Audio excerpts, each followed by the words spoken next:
So Divakar, tell me, as a common businessman, how can I save taxes in India? So let's get to understand why taxes, right? Now, there was a phase in my own life when I ended up facing 70% tax cost.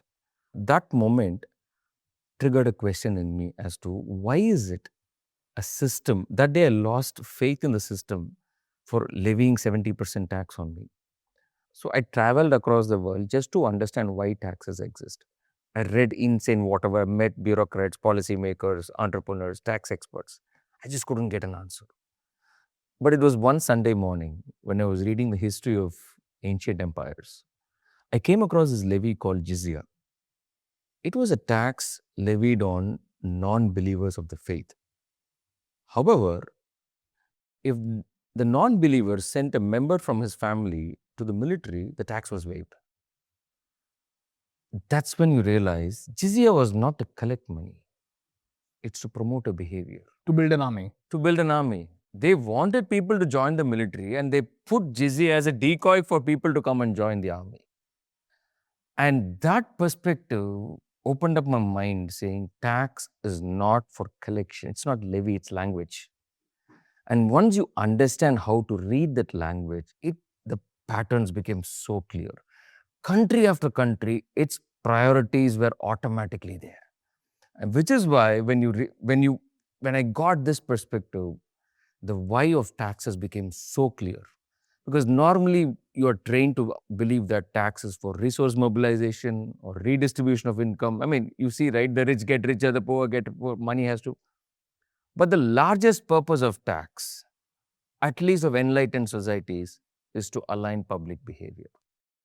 When it comes to alignment of public behavior, there are three buckets, the three P's as I call it.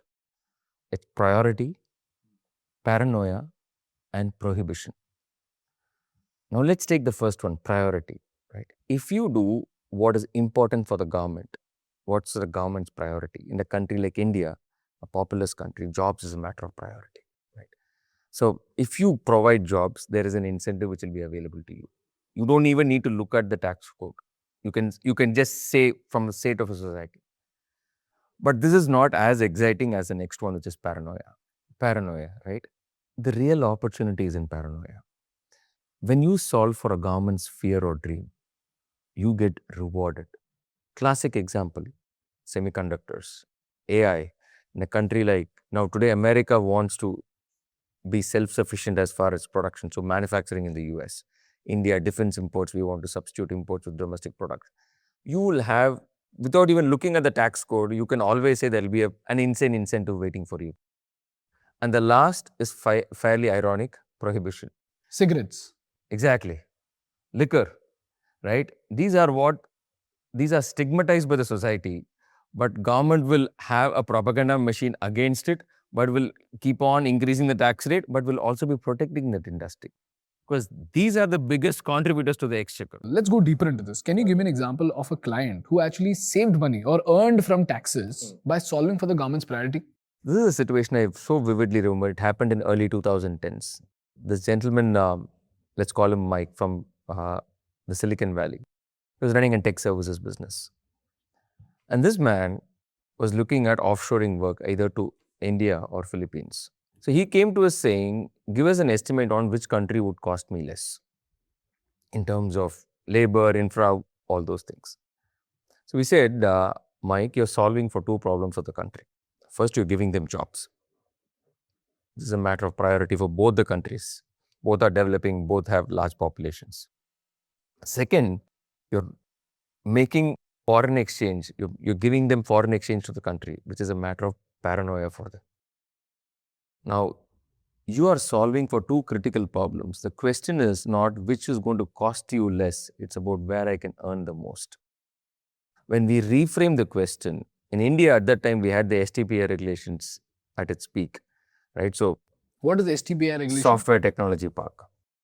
Almost all the large IT companies of today, Infosys, TCS, Wipro, they grew on the basis of the benefits because we were literally the government wanted to promote. That's a classic case of alignment. Infosys paid less taxes or got massive rebates, not because they evaded law or found loopholes. They aligned with what the system wanted. They were solving for a paranoia of the government. They were giving them jobs to younger population. They were making foreign exchange, which this country so desperately required at that time. When we did this for Mark, for our client, we just spun the question to see where he could make the most rather than which could cost him the least. He ended up choosing India, and literally it became a negative cost game because he did not have to pay tax. He could import all his high-end servers, etc., from different parts of the world without duties. This facility was in a software technology park, subsidized rent, uh, accelerated deductions for job credits. What more could someone ask for? So it is not about what you do, it is about how you position what you do. And then you actually, at the end of the day, need to ask. Even a baby has to cry to be fed. Doing business in a country, claiming what is rightfully yours, is not a matter of fear or you. And any entrepreneur should never shy away from what the government wants him to claim, for the simple reason that when you claim the incentives, what you're legitimately due, your profits become a shared success. You become part of the government's success story, and that's far more powerful. You have the entire bureaucracy wooing for you. That's a mindset shift which an entrepreneur needs to embrace, if that makes sense. Okay. If this clip gave you value, please subscribe to this channel so that we can keep bringing you game-changing business insights.